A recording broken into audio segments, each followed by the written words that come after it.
O chamado de Deus que dividiu a história do evangelismo no Brasil. Um homem cheio do poder do Espírito Santo e um carisma inigualável. Até seus adversários admiravam sua coragem e autoridade espiritual.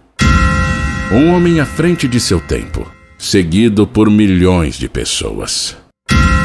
Referência de fé, cujas palavras eram acompanhadas de prodígios e milagres. Missionário Manuel de Melo.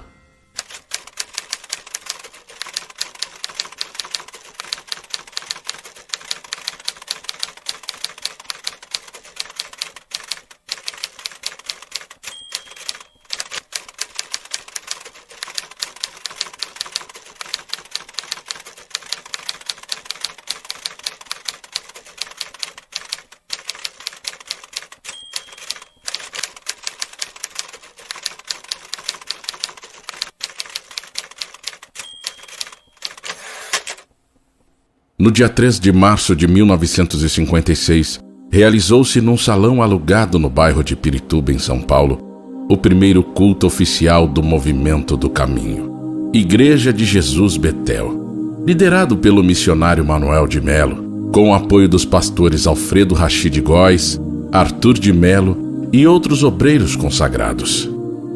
Era o início de uma grande marcha de avivamento revelada ao homem de Deus no início do ano de 1955 e que já ocupava espaço nas tradicionais rádios Piratininga e Tupi de São Paulo, com grande repercussão e que se desdobraria no decorrer desse ano nas tendas de lona erguidas na Vila Carrão e em muitas outras regiões da capital bandeirante e do interior paulista, congregando verdadeiras multidões sedentas do Evangelho de Jesus Cristo, que eram curadas, libertas, abençoadas e salvas pela pregação da palavra e pela oração da fé.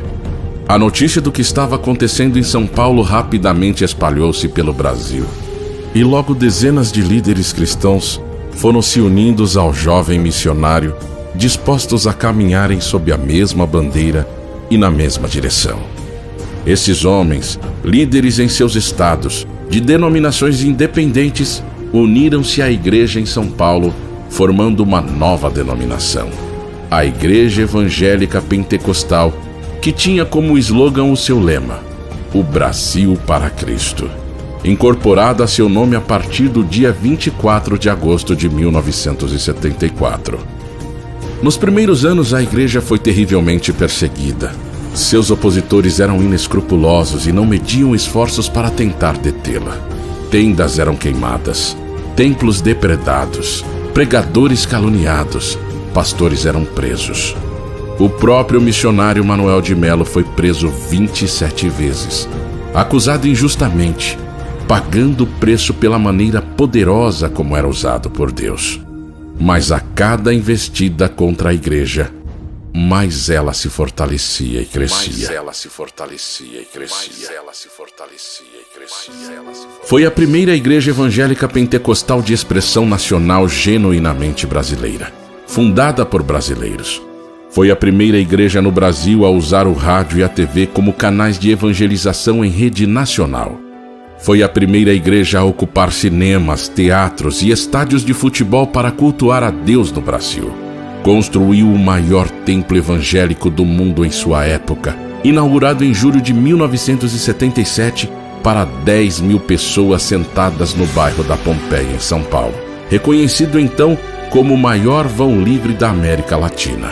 A Igreja O Brasil para Cristo organizou, além do seu trabalho religioso, uma importante malha de serviços sociais, composta de casas de recuperação de dependentes químicos, creches, orfanatos, salas de alfabetização e obras assistenciais.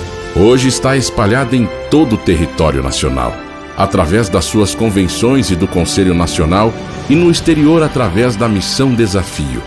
No Brasil são milhares de templos e centenas de milhares de membros. Em maio de 1990, aos 60 anos, faleceu subitamente o missionário Manuel de Melo, deixando uma lacuna jamais preenchida e um legado valiosíssimo. Foi sucedido na presidência nacional da Igreja pelo pastor Olavo Nunes, Ivan Nunes, Orlando Silva, Roberto de Lucena e Luiz Bergamin, atual presidente do Conselho Nacional das Igrejas do Brasil para Cristo. A Igreja continua sua trajetória de fé e chega aos 61 anos como uma das mais estratégicas denominações evangélicas desse país, fiel ao seu propósito de ganhar o Brasil para Cristo.